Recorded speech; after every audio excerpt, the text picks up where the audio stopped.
இது ஒரு hair dryer. இதில் பார்த்தீங்கன்னா வந்து 2 ஸ்பீடு இருக்கும். இது off, low speed, high speed. இதில் ஹேர் ட்ரையரில் பார்த்தீங்கன்னா இங்கே டீஃபில்ட்டாக வந்து லோ ஸ்பீடில் 800 வாட்ஸும் ஹை ஸ்பீடில் 1600 வாட்ஸும் ஹீட்டிங் எலிமெண்ட் இருக்கிற மாதிரி செட் பண்ணியிருக்கிறாங்க. இந்த ஹீட்டிங் எலிமெண்ட்டு வந்து நமக்கு வேணாம், கூலிங் மட்டும்தான் வேணும்னா இந்த பட்டன் நம்ம ப்ரெஸ் பண்ணோன்னா ஹீட்டிங் எலிமெண்ட் கட் ஆகிடும். நமக்கு வந்து ஹீட் இல்லாமல் நார்மல் ஏர் மட்டும் ப்ளோ பண்ணும். இதுதான் இதோட ஒர்க்கிங் பிரின்சிபிள். ஸோ இந்த ஹேர் ட்ரையிங் ஒர்க்கிங் பிரின்சிபல் பார்த்தீங்கன்னா, சப்ளை வோல்டேஜ் வந்து இங்கே 2 சுவிட்ச் இருக்குங்க, டபுள் போல் சுவிட்சு. இதுலேருந்து என்ன ஆகுதுன்னு பார்த்தீங்கன்னா, மெயினாக வந்து ஒரு சின்ன காயில் வழியாக வந்து போகுது. இந்த காயில் வந்து ரெசிஸ்டர் ஆக்ட் ஆகுது. ஸோ அங்கே இருந்து ஒரு டயோட் மூலியமாக நமக்கு வந்து டிசியாக மாதிரி திரும்பி ஒரு பிரிட்ஜ் ரெக்டிஃபையர் மூலியமாக உள்ளே இருக்கிற டிசி மோட்டர் ரன் பண்ணுறாங்க.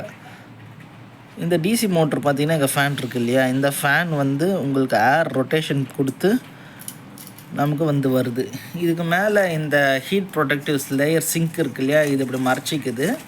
ஸோ நமக்கு வந்து இந்த டியூப் வழியாக நல்லா ஏர் ஃப்ளோ ஆகி வெளியே வரும். இப்போ தேவைப்பட்டும் போது ஹை ஸ்பீட் போடும்போது என்ன ஆகும்னா, இந்த ஹீட்ரு காயில் ஆக்ட் ஆகிட்டு நமக்கு நல்லா ஹாட் ஏர் வரும்.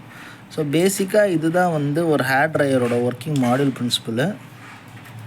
நிறைய பேர் என்ன சொல்லுவாங்கன்னா, ஹேருக்கு வந்து இந்த மாதிரி ஹாட் ஏர் யூஸ் பண்ணாதீங்க, ஹாட் ஏர் யூஸ் பண்ணால் உங்களுக்கு ஹேர் ஃபால் அதிகமாகிடும், முடிக்கு நல்லதுலாம் சொல்லுவாங்க.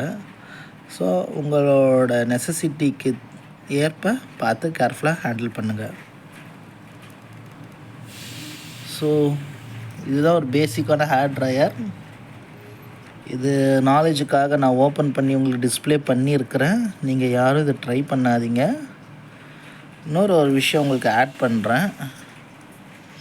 டெம்பரேச்சர் அதிகமாகிடுச்சு, ரொம்ப நேரம் யூஸ் பண்ணால் இது சேவ் பண்ணும் இல்லையா, இல்லை ஃப்யூஸ் இல்லை. ஸோ என்ன பண்ணுவாங்கன்னா, இங்கே நடுவில் உங்களுக்கு தெரியுது இல்லையா ஒரு 2 டாட் மாதிரி, அதே தாங்க இந்த 2 டாட் இருக்குல்ல, இது வந்து பை மெட்டாலிக் ஸ்ட்ரிப்புன்னுவாங்க.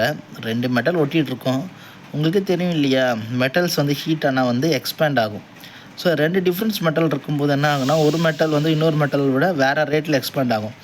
ஸோ அப்போது இந்த ஓப்பனிங் வந்து ஓப்பன் சர்க்யூட் ஆகிடும். எப்படி